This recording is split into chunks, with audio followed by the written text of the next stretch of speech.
I want to talk a little bit about this music of Prokofiev, of this concerto. It's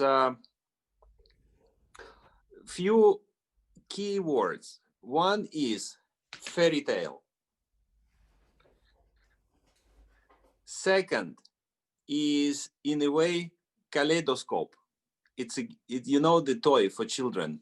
It's if you take this thing, you turn around, and the complete picture changes at once. So this kaleidoscopic.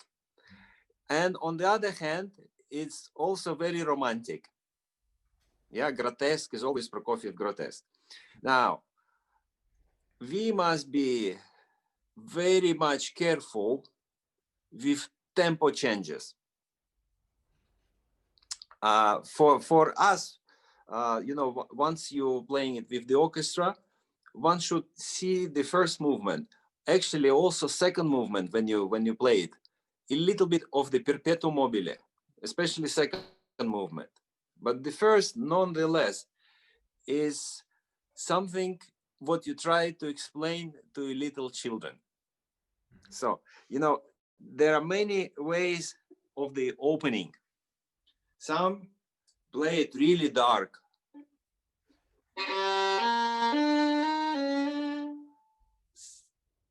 I don't remember what it stays there. I think it's mezzo forte. But the idea of this beginning is to say, is it mezzo forte, or what is it, the very beginning? Oh, mezzo piano. Mezzo? Piano. Mezzo piano, or even less.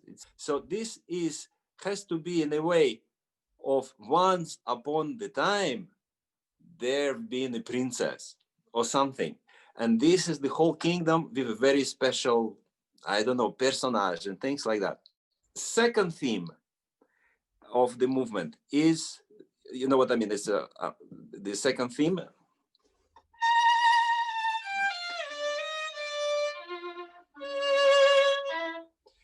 Second theme is such a sweetness. I liked it when you played it in the first time, but when the reprisa came, and it is a second time, I think you were doing it so much in a way like, oh, you know what it is, just get get over this back to these passages. But now I would like to give you example of the kaleidoscope. The very beginning.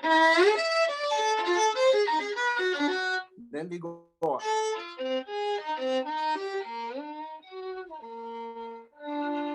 And the orchestra continues. This is D minor. This is an extreme dramatic change. And if you would also notice the whole concerto, also in the second movement and the third movement, Prokofiev is not spoiling us only with melodies, but his mind is set up of the harmonics. Just this is the very first example.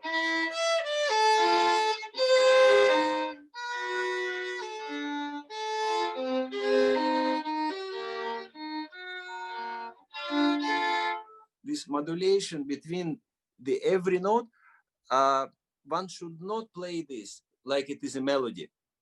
It's not melody. It's a harmonical ways of explaining a modulation. And it is extremely important if some of these notes get lost. Another example of kaleidoscopic is, unfortunately, on my opinion, it became a little bit tradition. You know, when we go into development,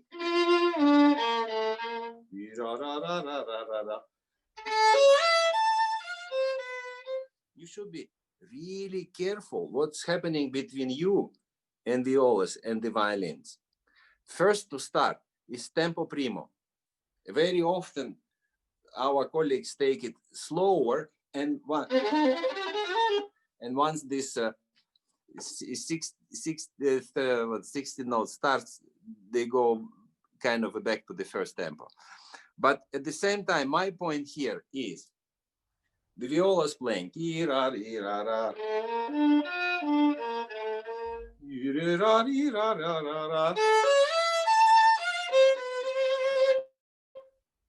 This is in a dramatic change. It's first goes with piano diminuendo, but this one, the crescendo is vital.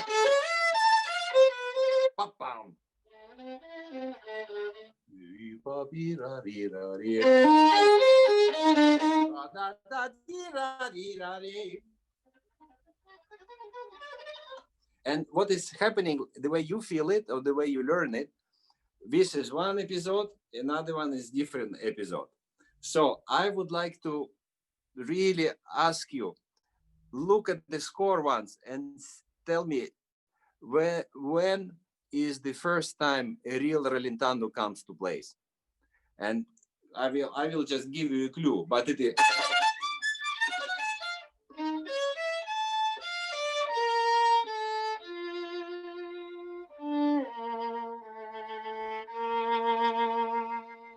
This is the first time when we are allowed to do a huge rallentando. Before that, it has to be fluid in the way of movement. So one should not really making a bow between the episodes. So why don't you start the very, very beginning and do for me the first line as if you were telling me, listen, once upon the time, I was in this kingdom and guess what happened? And I would suggest much softer and wonderful legato. It's for the kids.